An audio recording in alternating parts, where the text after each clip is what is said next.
Morning, જય શ્રી કૃષ્ણ, જય મા મોગલ, હર મહાદેવ. કેમ છો બધા? મજામાં જશો. અને કાલે રાતે એવું છું વાવાઝોડું, પણ કાંઈ નુકસાની આવી નથી. અને હવે વાડીએ જઈને થોડીક વાર પછી જશે મીનાક્ષી દીદી, મમ્મી, અને જોશે કે કાંઈ નુકસાની છે કે નહીં. કેમ કે બહુ નહોતું, આમ થોડુંક હતું, પણ પવન હતો એના લીધે કાંઈ પણ થયું હોય તો જોવે.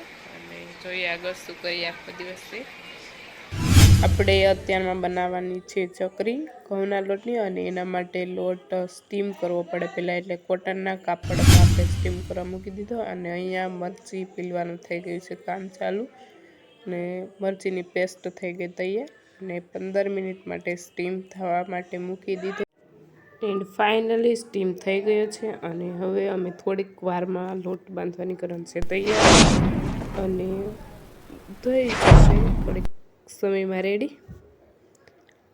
અને હવે જરાક જોઈ લઈએ કે થઈ ગયું કે નહીં. એટલે 15 મિનિટમાં તો થઈ જ જાય છે, અને થોડોક વધારે સમય સ્ટીમ થાય તો કડક થઈ જાય. એટલે ફિક્સ યાદ રાખી લેવાનું 15 મિનિટ જ થવા દઈએ. અને હવે જો આવી રીતના ખાંગડા થઈ જાય એટલે એને ભાંગી લઈશું, અને ભાંગી જાય પછી તેને ચાળી લેવાનો છે આ લોટને મસ્ત મજાના હાથથી એકદમ ઝીણો કરી નાખો, અને પછી એને હવાલાથી એકદમ ચાળી નાખવાનું છે. એટલે કોઈ ખાંગડી કે એવું ના રહે, એ માટે મસ્ત મજાનો ચાળી લે એટલે લોટ થઈ જશે આપણો રેડી.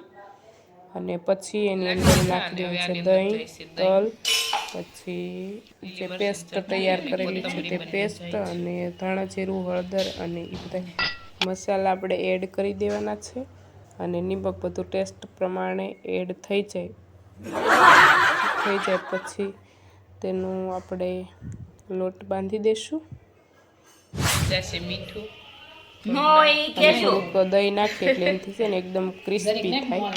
અને જ્યારે લોટ સ્ટીમ કરી ત્યારે પણ થોડુંક મોણ નાખી અને પછી સ્ટીમ કરવા માટે મૂકવાનું. અને પછી લોટ બાંધવામાં થોડુંક એવું તેલ નાખવાનું, કેમ કે વધી જશે તો જે ચકરી મસ્ત એકદમ ના પડે, કપાતી થઈ જાય. અને લોટ હવે બાંધી લેશું. અને અહીંયા અમે ચકરી બનાવવાનું કામ કરી દીધું. ફાઇનલી ચકરીના રોલ બની ગયા છે, અને અહીંયા માસી ફ્રાય કરવા માંડ્યા છે. અને પછી એકદમ આમ ધીમા હાથથી, હળવા હાથથી લઈ અને પછી અંદર નાખો એટલે એકદમ છૂટી પડે નહીં. જોકે પડે જ નહીં, પણ તો પણ થોડીક કામ ધ્યાન રાખી અને પછી ચકરી ફ્રાય કરવા માંડવાની. મસ્ત થઈ ગઈ છે તૈયાર.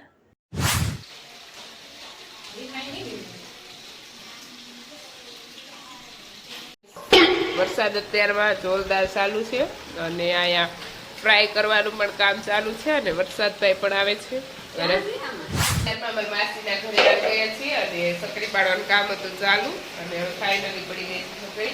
ચકરી બની એની કરતાં વધારે ખવાઈ ગઈ છે, અને બધા ખાઈ થાકી ગયા, બધા વૈયા ગયા છે. અને થોડીક લાસ્ટ તળવાની બાકી હતી, તો એ તળવાનું કામ હતું ચાલુ. અને હાલ વરસાદ પણ ચાલુ જ છે, અને ચકરી વરસાદ બંધ થાય ને તો ચકરી ખવાઈ જાય એવું લાગે. નાસ્તાનું કઈ વધશે નહીં એવું લાગે. કેમ માટે બધી ચકરી થઈ જાય પૂરી. તમારા ગામમાં કેવો વરસાદ છે? અમારા ગામમાં જો હાથી દાદા મંડાઈ જશે. તમારા ગામમાં હાથી દાદા વરસે કે નહીં એ કોમેન્ટ કરીને જણાવજો. વાવાઝોડું કોના ગામમાં છે એ કોમેન્ટ. વાવાઝોડું તો સાંજનો સમય થઈ ગયો છે, અને રસોઈ બનાવવાની પણ ચાલુ થઈ ગઈ છે. અને હું બનાવું છું બટેટા વડા, અને હિરલ દીદી બનાવે છે પાણીપુરી. આજે અમે બંને જોડે કામ કરીએ છીએ. અને હિરલ દીદીને આજે પાણીપુરી ખાવી હતી, એટલા માટે હિરલ બનાવે છે પાણીપુરી. અને હું બસ તેલ ગરમ કરવા માટે મૂકી દીધું છે, અને તેલ ગરમ થઈ જાય ત્યાં સુધીમાં બટેટા વડાના રોલ પણ થઈ જાય. અને પછી બસ તળીને અને પછી અમે બનાવી દઈશું, અને પછી અમે ખાઈ લઈશું. ચટણી તારાવના ચટણી તૈયાર થઈ ગઈ, અને મારે પાણી તૈયાર થઈ ગયું છે. અને બંને હવે ખાલી ફ્રાય કરવાનું જ બાકી છે, બાકી તો બધું થઈ ગયું, બધું રેડી થઈ ગયું છે. મસ્ત મજાનું મીનાક્ષી દીદી કરી રહ્યા છે હવે વઘાર. શેનો કરવાનું છે? બટેકા વડાનું, મરચી ને બધું આગળ હું તમને બતાવીશ.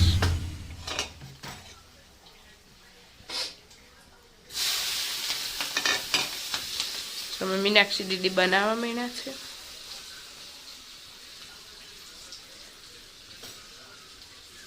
કેટલા સિરિયસ બનાવે છે જોઈ શકો છો ગાઈસ.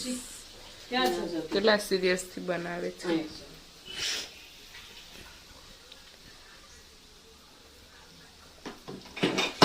અહીંયા બી બટેકા મેશ કરીને તૈયાર જ છે અને હવે એની અંદર નાખશે મીનાક્ષી દીદી તલ. તલનો ટેસ્ટ એકદમ મસ્ત લાગે, બધાને પસંદ છે તલ અને વરિયાળીનો ટેસ્ટ મસ્ત લાગે આ બધી વસ્તુમાં નાખે ને તો. એટલે મીનાક્ષી દીદી બનાવે છે. આ શું ઠીક સોફ વરિયાળી છે. થોડુંક મેં પાણીપુરીનું પાણી બનાવી નાખ્યું છે અહીંયા, તો થોડુંક તીખું થઈ ગયું તો મમ્મી કે તીખું બનાવે બેટા, એટલું બધું ફાઇનલ થઈ ગયો છે વઘાર. હવે એને આપણે મિક્સ કરી દઈશું. શું કહેવાય, બટેકા વડા વળી રહ્યા છે, મમ્મી બનાવવા માંડ્યા છે ગોળ ગોળાવા. અને પછી મીનાક્ષી બેન આપણે લોટ તૈયાર કરે છે મસાલાવાળો. અને પછી મીનાક્ષી દીદી ગરમા ગરમ બનાવવા મળશે અને બધા લપેટવા મળશે. અને ચટણી પણ તૈયાર થઈ ગઈ છે બટેકા વડાની. ત્યારે બટેટાનો મસાલો રેડી થઈ ગયો છે અને ચણાનો લોટ હવે આથી રહી છું. અને બસ ચણાનો લોટ ચટણી પણ બની ગઈ અને હિરણબેનને પાણીપુરી ખાઈ છે તો પાણીપુરી પણ રેડી થઈ ગઈ છે, પૂરી તળવાની બાકી છે. બસ થોડીક વારમાં પછી બની જશે, પછી પપ્પા આવી જશે, પછી બધા જમી લેશું. ગરમા ગરમા આમ તો જમવાનું ચાલુ જ થઈ જાય, પપ્પા આવી જશે.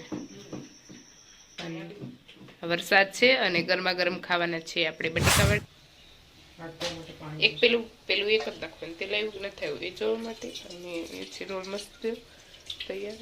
અહીંયા લોટમાં બેને નાખી દીધા છે વડા અને ફાઇનલી આપણે મૂકવાનું થઈ જશે. સાલ મીનાક્ષી દીદી મૂકવા મીના છે બટેકા વડા.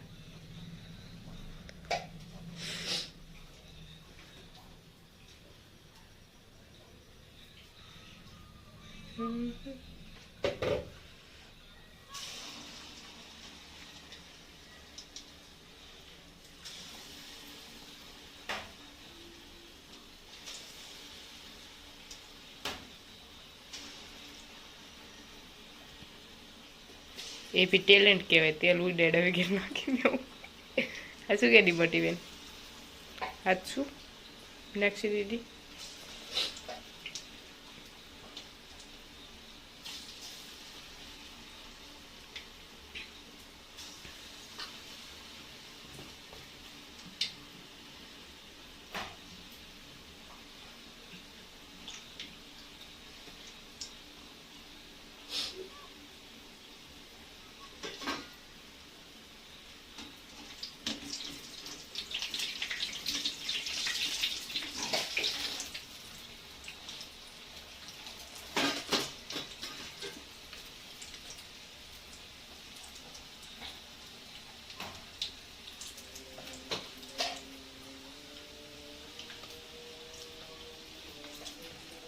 ચલો ગાઈઝ, ફરીથી જાય છે લોટમાં વડા.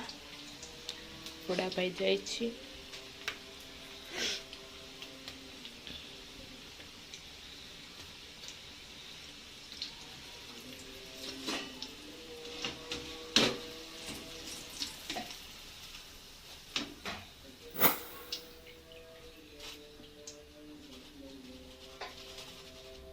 ફાઇનલી વડા ફ્રાય થઈ ગયા છે અને બીજી પ્લેટ લઈ લે.